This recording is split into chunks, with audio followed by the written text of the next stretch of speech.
one-man army, Rambo. Baby walking like Naomi Campbell. I be like a sailor, swimming in the money. I was broke, won't go back. This a throwback, by the gold and cold beer, baby, hold that. I'm not there yet, but I'm so close. Shine your light on me, I'm lost. Feeling around in the dark. I can feel it, I'm so close.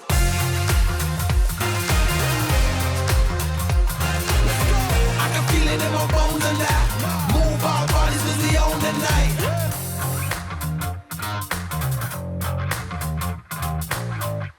Welcome back to Twist of Fate, the podcast that's going to give you inspiration to make your dreams come true.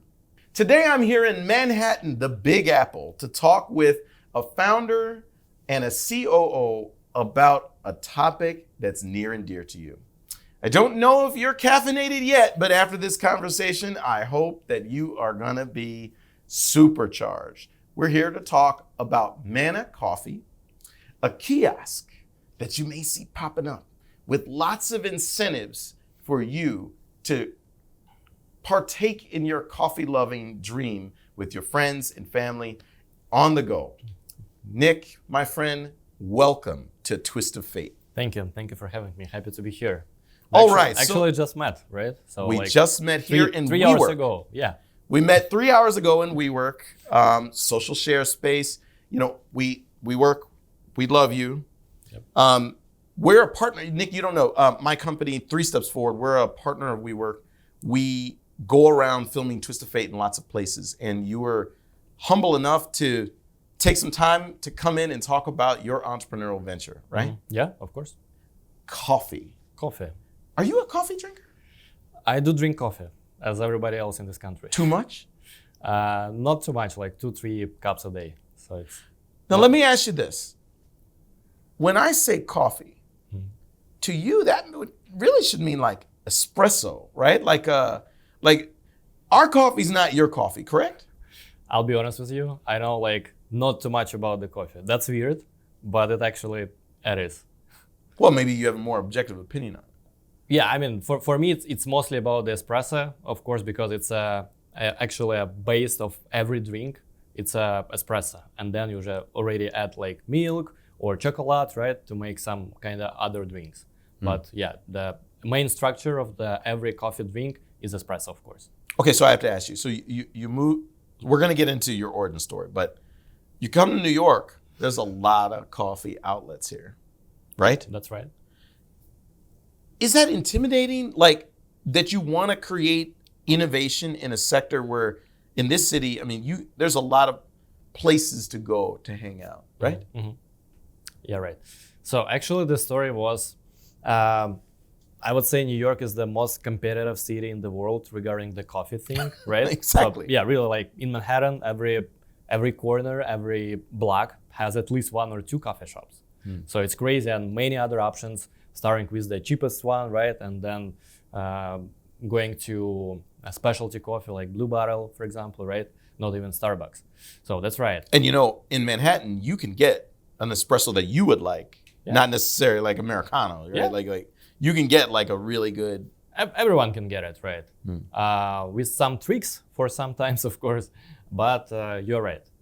The original story was that I saw like many coffee shops here. And of course, as everybody else, at least I had a thing that, okay, I want to like start my coffee shop business because it looks like easy business, right? To make money and to succeed. But I calculated like how much money did I need to start a coffee shop business here. Yeah. Like, can you imagine the average price to open a coffee shop? I mean, the startup cost has got to be, first of all, you got to have the rent in Manhattan, New York, which could be for a kiosk, probably $1,500 at the lowest to probably $3,000 per month.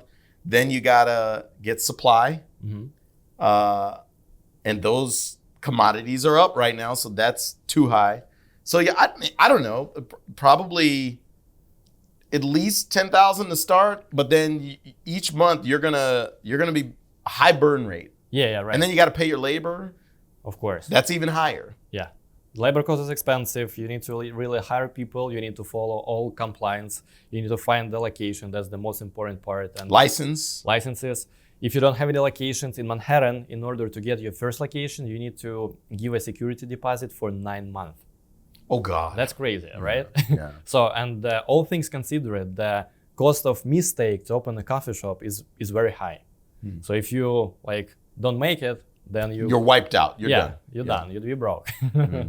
So, and probably it's was good for me because I didn't have that amount of money. The average price to open a coffee shop in America, it's $250,000, right? So it's kind of not available for every Americans, right? No. Yeah, that's right.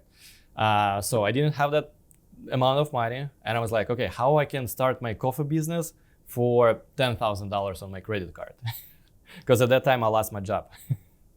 So, and that's how I kind of created a coffee kiosk model that you can still sell coffee. It's not gonna be like 500, 700 cups a day. It's gonna be 30, 40 cups a day.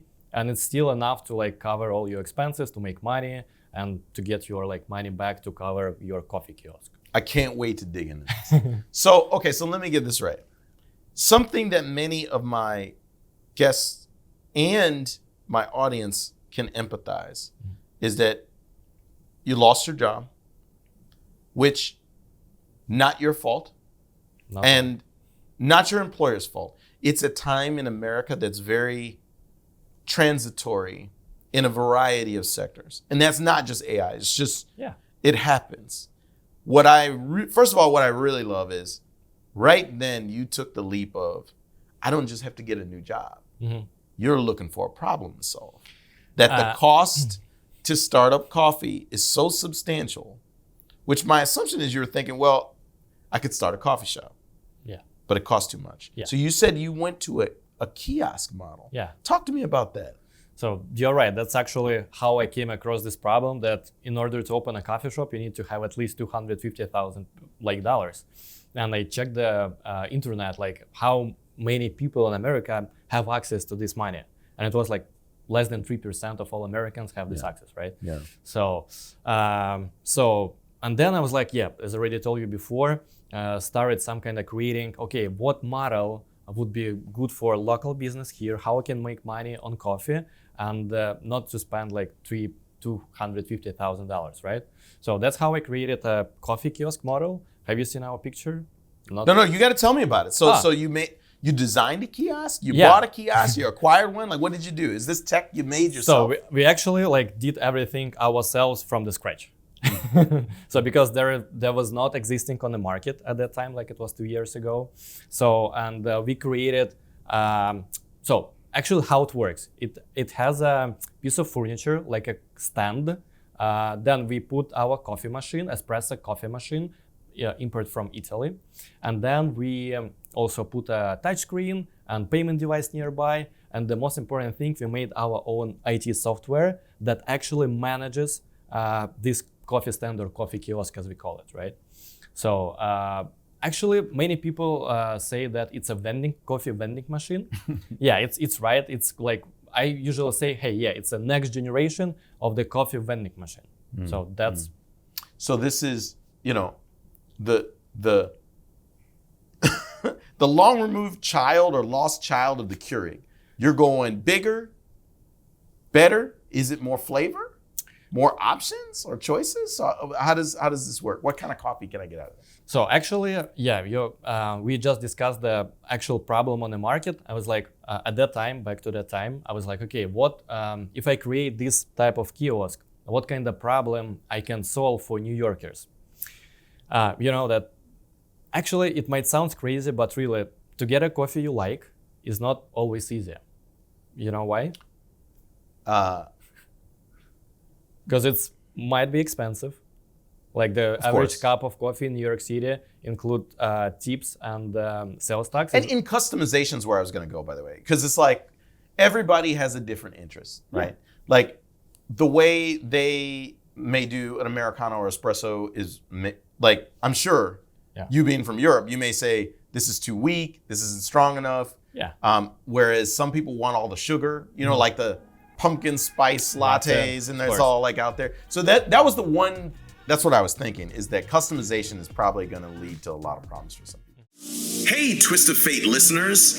Did you know you can book me, Doug Younger, DY3, to speak at your next event, deliver a keynote, or commencement speech?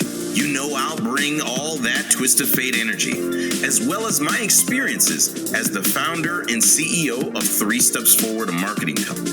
The accolades that come with being a university adjunct professor and lessons from my corporate career in Fortune 500 businesses traveling to over 40 countries worldwide. You can also book coaching and workshop sessions for you and your team. Book me using the link below in the description for this episode. Hey, you never know. You may find your own inspiration leading to a twist of fate.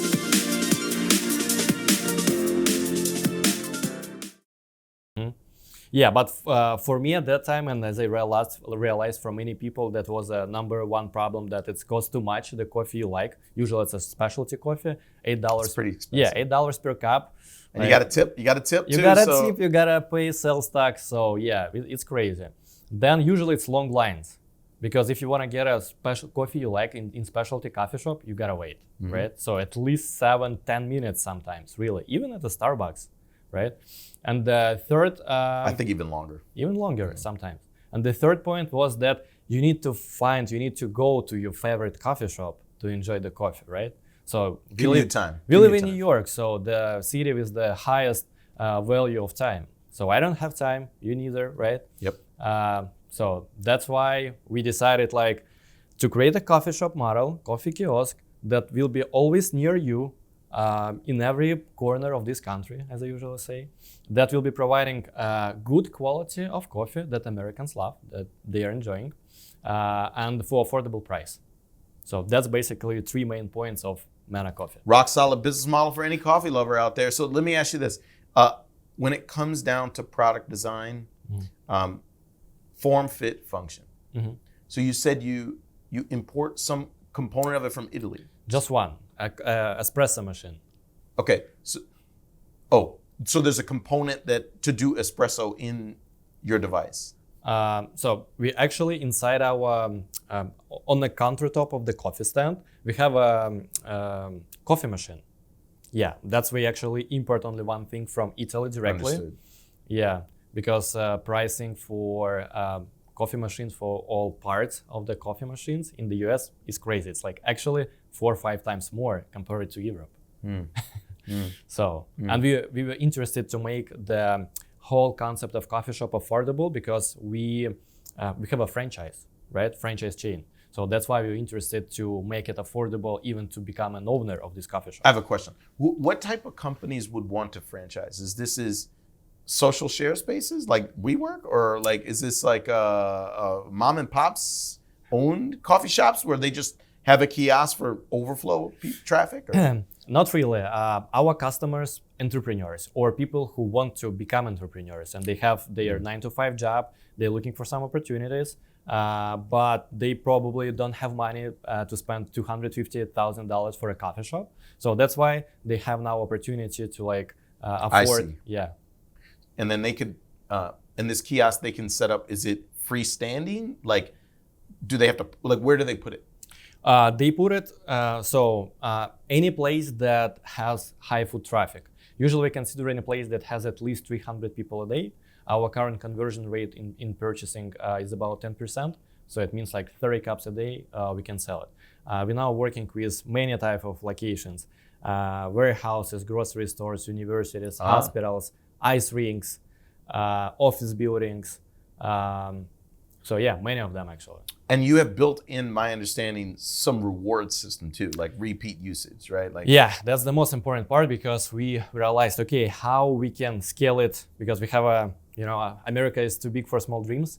That's why we want to, and we see that it's possible. Our vision, in 4 years, we're going to have 5,000 locations, 5,000 coffee kiosks. So, and we were like, okay, how we can scale it quickly? That's why we decided to make our own software that everybody can use to manage their coffee shops. Mm-hmm. Yeah. And then, if you don't mind me asking, this means that as you were going through prototyping, the fun part came, you had taste testing, right? Yeah. taste tasting, it's the also important stuff. Did you get your girlfriend, your best friends? Like, how did you handle taste testing? That's a nice question. Because really, like, it was The taste palette of New Yorkers is out there, right? Like, everybody from everywhere in the world is here. Yeah, and it was really important for us because I have two partners and we are all immigrants. We were not born here. And still, sometimes you want to be confident. Fist bump to that, okay? But no, seriously, I think we're at a time that there's a lot of politics and rhetoric that has opinions on it. But to me, like, solving problems, making the world better, it's the American way to let everybody come in and solve problems. So that's right. Yeah, anybody can come here and make something like for people, something big. So yeah, and make their dreams come true. Of course, that's probably the best place on our earth to realize everything, whatever you want. Now, your other founders, they were the taste testers? No, because we actually have an interesting geography because one of the founders, he lives in Chicago and the third one in Los Angeles. and I'm in New York. And you're in New York. Yeah, 3 main cities. Interesting. Are you guys from the same country, same hometown? Or no? Not same countries. Oh, interesting. Yeah, but came to America. Now that's a real American tale. Yeah, but came to America like probably around the same time, so 4 years ago. And yeah, for the first tasting, because I knew that I'm not good and I know nothing about the coffee still now. And I was like, okay, who I can call to help me to realize that it's good or not. And we actually called to company that provide us coffee beans, a roastery. And I said him, hey guys, can you help us to make sure that our coffee machine is working properly? And next day they sent us a guy who actually is a professional in a coffee business, in a tasting, because it's their roastery. So, and he helped us to make all drinks for New Yorkers, for local market. I was like, okay, it was free. Enjoying this episode and want more Twist of Fate? Let's do this thing. I am fierce. I am powerful. No, we're gonna do it, and then we're gonna do it, and we're gonna make our own brokerage with it. I think your strategy was different. It's not just me, it's a team. No, we're gonna work with you and we're gonna walk with you. Check out over 40 episodes with new ones on the way. Find your inspiration with Twist of Fate. Available to stream on Spotify, YouTube, and Apple Podcasts. Interesting. Yeah. And then your kiosk handles I guess you have supply drops for more beans, cups, like the tops. Correct. It's actually our main supplies model because we provide entrepreneurs for I call it turnkey coffee kiosk business because they have their own coffee kiosk and we supply with everything like coffee beans, milk, chocolate, coffee cups. So you don't need to care about anything. So it's amazing. Okay, so then that's actually the only one way how we make money. Our small part of margin in there in supplies. Which that's no different than the coffee chain people. It's just you've cut out labor and lease fees, which can make it affordable. Right. Okay, so I want to ask you some questions. So one, raising funds for something like this, I'm assuming none of you guys have done that before, right? One of our founders, he has experience, so he has 3 successful exits even. So. Oh wow! Okay, so that's great. So then, did you pursue venture funding, angel funding? What was your tack that you guys needed? Because nothing starts. So you guys have heard me talk about this. Nothing starts unless you have working capital, right? So you needed to build some things, right? So how did you guys approach financing? That's actually a really important question because at that time we didn't have too much money to invest. Because I lost my job, my second partner also lost job. We work together in the same company. So common theme though, like that, Yeah, that's how we. And one day I called him and said, "Hey, let's make something like our oven. Let's try something." And he was like, "Okay, I have one partner who probably wants to join us." And our third partner, he's our first investor. So he's a business angel. He has experience in investing startups, successful exits. That's how we got first capital to build our initial 2 units, 2 coffee kiosks at that time. Excellent. And then after that, You're actively fundraising now. That's my assumption, right? So to my investors that are out there watching, like, hey, this is a great company, right? So don't miss it. Yeah. So that would put you at. You guys are more like pre-seed or Series A, or I would say we more like close to seed round. Really. Seed round. We have 24 coffee kiosks for today. Last September we had only 5. Yeah, and actually we for this month in February we sold 14 more. So we see it's like really scalable. So that's why we actually don't need to fundraise because again it's a franchise. So that's why you can self-fund now. Yeah. All our partners, they cover all costs themselves. Gotcha. For a coffee units. Gotcha. So they place. So if someone's were interested in, to your point, starting their own coffee franchise, let's say at a university, they could purchase this kiosk from you, right? And then that helps you fund whatever your margin is. Production cost. Yeah. So you get something up front when the device is purchased, and then as it's running, you're collecting. We have a supply subscription, right? I got to tell you, a lot of venture capitalists will like this story. Yeah, I know, because it's a light asset. Many of them at the first time they didn't like that we have kind of all equipment stuff. That's why we created a franchise model where we don't have to raise money to spend for equipment only. Mm-hmm. And you commented that the franchisor is the one that's buying the equipment. Yes, correct. Right. So then you don't have all the capital, CapEx overhead. Yeah. I'm telling you, VCs are going to like you. So you've had some experience though. You guys went out and, my understanding, went into some competitions. I do a lot of pitch competitions as a judge. Mm-hmm. So this was probably your first experience with something like that, right? The first experience was thanks to our third partner, because we didn't have to fundraise money, right, to build to get first traction, to build our first 2 kiosks. But we needed to find the locations, right? So that was the main pitch for landlords in New York City. And that was a crazy time because, in my opinion, if everything like related to real estate, if your business related to real estate, New York City is the worst city to start. Yeah, well, complex market. Yes. A lot of commercial realty here, not mom and pops or like approachable people. Like it's an industry, you know the people or you don't. Yeah, that's right. You have the money or you don't, right? Yeah. That's probably difficult to penetrate, but that's right for disruption. For disruption, it's yeah. So then, you guys, you're as you're actively fundraising, you're thinking of some non-traditional forms of raising funds too, correct? Like crowdfunding. Yeah, like crowdfunding. Yeah. Like this month, we launching a crowdfunding platform on the biggest platform. Are you doing Kickstarter?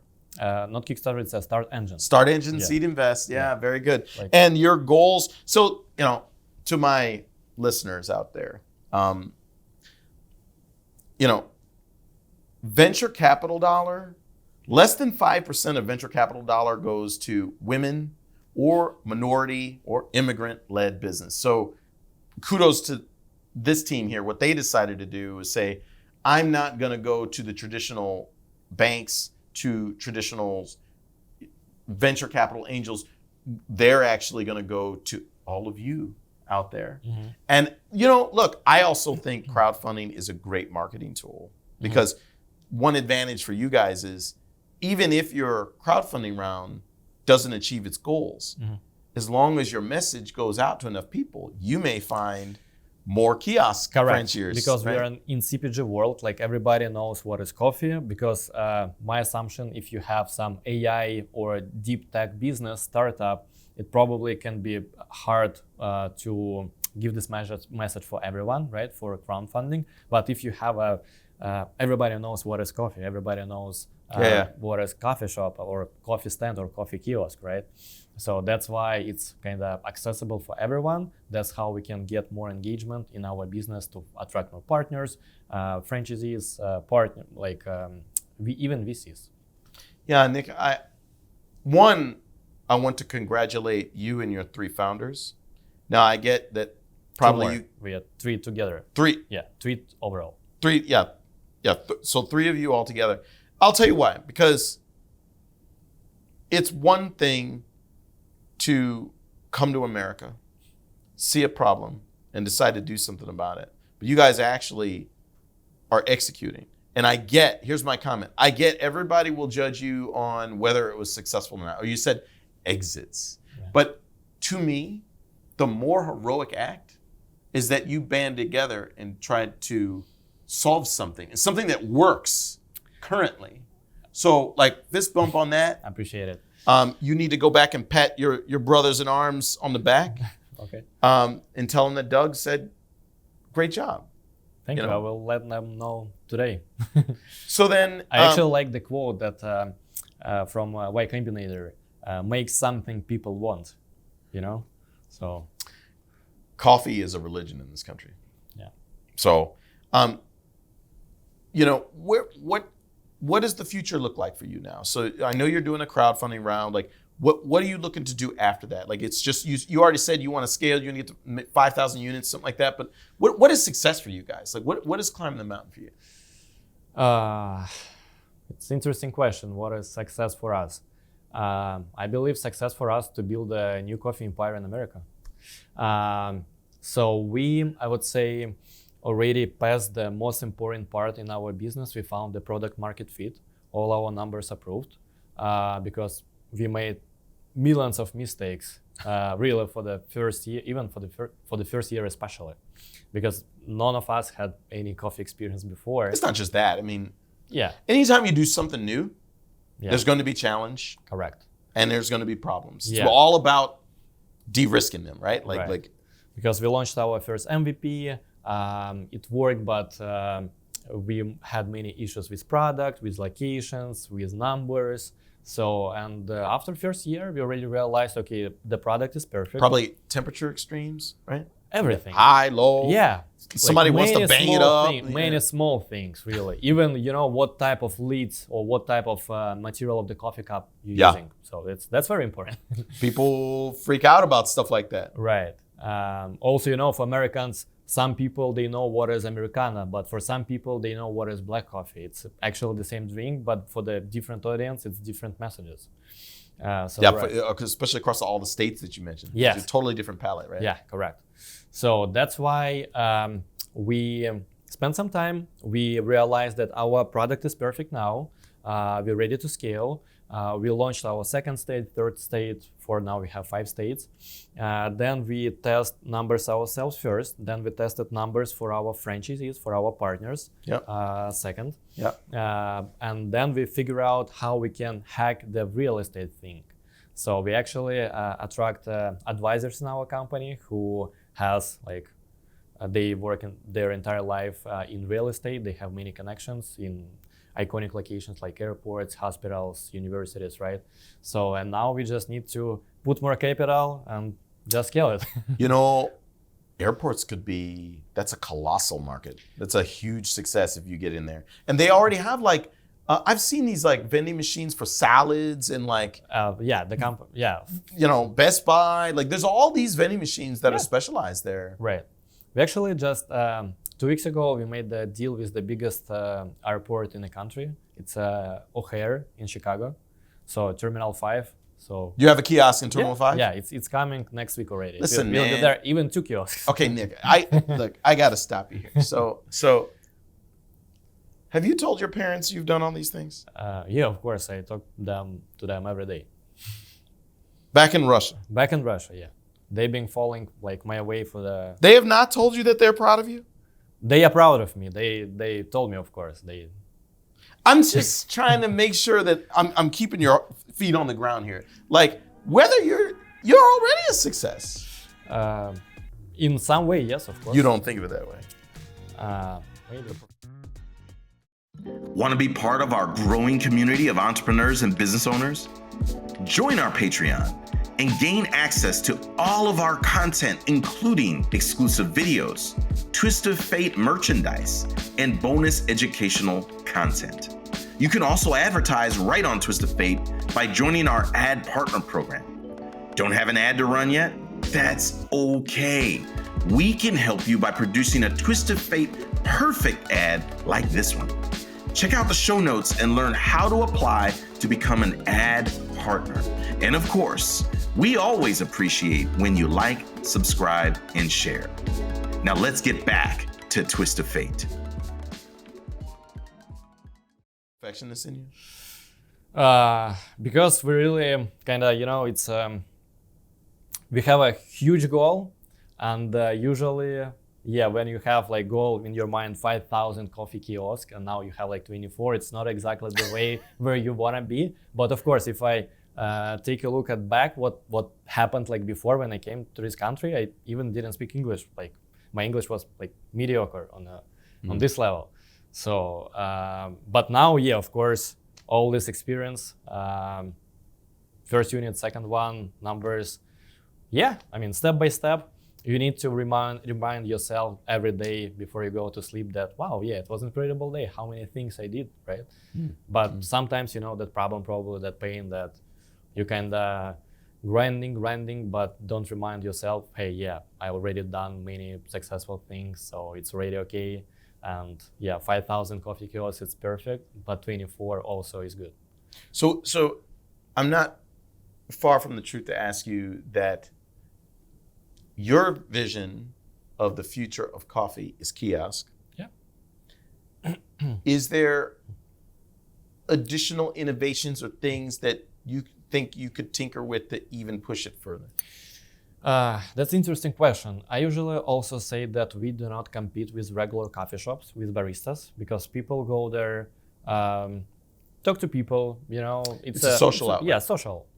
But the main problem on the market in America is that there are 60,000 old school coffee vending machines on the market, like existing now. So if I say coffee vending machine, what is in your mind now?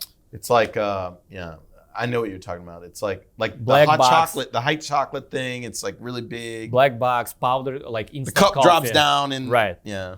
Cheap it coffee, doesn't $1 doesn't taste very good. Right? So imagine like 60K machines on the market already in many locations, even airports, and still like based on our market research, more than 100,000 locations in the U.S. Ice rinks.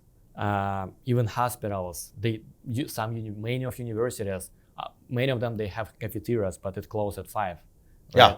So that's at the first glance, it looks like a simple problem, but when you go deeper. So you think accessibility and convenience. To good coffee or, not, I understand what you mean. Like, not barista quality, but like. We say barista quality because we made a blind tasting and people didn't realize what was made by barista. Did you record that? Yeah, we did. We have a video. Very good. You should, because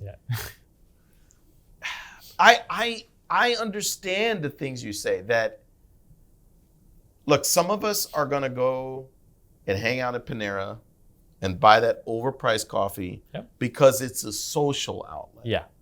But there are others that will find value, like my wife is an emergency physician. Mm-hmm. When she's up at night, you're right, the cafeteria is closed. Yeah. And maybe she does want a good cup of coffee. Or maybe some other patients, they want to get their coffee while they're waiting in the emergency room, right? Or somewhere. The best example I can give you, we're actually the first company who placed our coffee things in parking lots. We work with the biggest parking company in New York City that's called Icon Parking. The orange sign, probably you saw them. They have more than 250 locations here. I've seen them here, but I haven't seen them. And it's the best way to give you an example, because in the morning, you go down to get your car, right? It's a wallet system parking, so you're waiting for your car about 3-5 minutes. It's really convenient to grab a coffee over there while you're waiting your car, and not to stop by any coffee shop in the city while you're driving. Yeah, so I have a voice of customer request for you. Okay. Although it's another thing that's political, of gas power car versus EV. Mm-hmm. I've been an EV car owner for eight years now. Wow. I was an early adopter. One of the you most. You had a Tesla, or which one you had? I have the Tesla Model X P100D, which was top of the model at the time. Nice.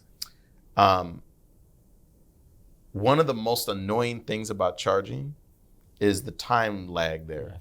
Like 30 minutes at least. I'll tell you right now, you need to put your kiosk at every EV charging station, and your franchise people are gonna make a lot of money because there's no solution there. There's no bathrooms there. Yeah. There's nothing. And I think they place them in areas where there's malls and these things, but what I've gotten on, even in my own family, it's like every time you charge, you can't go in and buy like a $20, bagel or something like that, right? So I actually think that's my voice of customer request, actually. Okay. Yeah, I would. But this is where you guys are in a great space. Like, it's exciting to me because as you can see, I'm already thinking about how I can use it. Yeah, you see. It's all about A/B tests because we even tested this model for different type of locations. For some of them it didn't work, but for some of them it worked, and now we're scaling only those model for the types of location that worked. Yeah. Okay. Last question for you personally. Okay. For a lot of founders, you mentioned that one of your co-founders had already exited. Mm-hmm. But for you personally, what are you in this for? What is the end game for you in this? Is it to exit, go back to Russia as a rich man and write a book about this? Is it stay in America and go solve another problem like cheeseburgers? Like, what for you personally? Like, where you want this to go? That's the most important question for every entrepreneur. So before you start anything, ask yourself this question. Otherwise, you don't know when to get out. Yeah, right. So for me personally, I'll be honest with you. I have a dream. It might sound like simple. In my life, I wanna change lives of millions of people somehow, with some technology, some different way they drink coffee, or some different way they eat food, or something like that. So that's my first goal. I thought that, what would I do like after exit, for example, after IPO? And the interesting statistic, interesting data. Every founder who has an exit, if the exit amount of the round less than $50 million, it's very likely they are not going to do anything in their life after, like regarding the business or some other journeys. But if the amount above $50 million, it's very likely they're gonna build new venture. So do you want to be above the line or below the line? Of course, above. Interesting. So it's an addiction for you. Yeah. No, I believe, so based on some other experience, I didn't have any exits yet. But what I saw that many founders, they just take 1 year of their life to spend with family, with friends, right? Recharge, reboot, and go back out there. Write a book, enjoy healthy and rich life, let's say. And then after 1 year, it's already boring. You need to do something. You gotta have a goal in your life. That's very important. And doesn't matter if you're rich or if you don't, right? It's a common philosophy I see from a lot of people. Yeah. Right. Listen, Nick, I'm inspired by your story. I'm an immigrant story in America. I think you're a credit to your country. I think you're here to help make the lives of New Yorkers and other Americans better. And if you get to 5,000 kiosks, you're going to make your own family proud at one of those airports or wherever. There will be a kiosk there. And I think that I just hope that you deep down in your heart know that you're already a success. Thank you, Douglas. I appreciate it. If any of my listeners want to be a franchisee and they want to buy a Manna Coffee kiosk, what do they do? Where do they go? How do they get in contact with you guys? They just can go to our website, manna.coffee, and just leave a request, basically. And then if there are any investors, do you know when your start engine, when your crowdfunding round starts? And ready this month. Everything is ready. Landing page is ready. We got approval for all our financial information. When does it go live?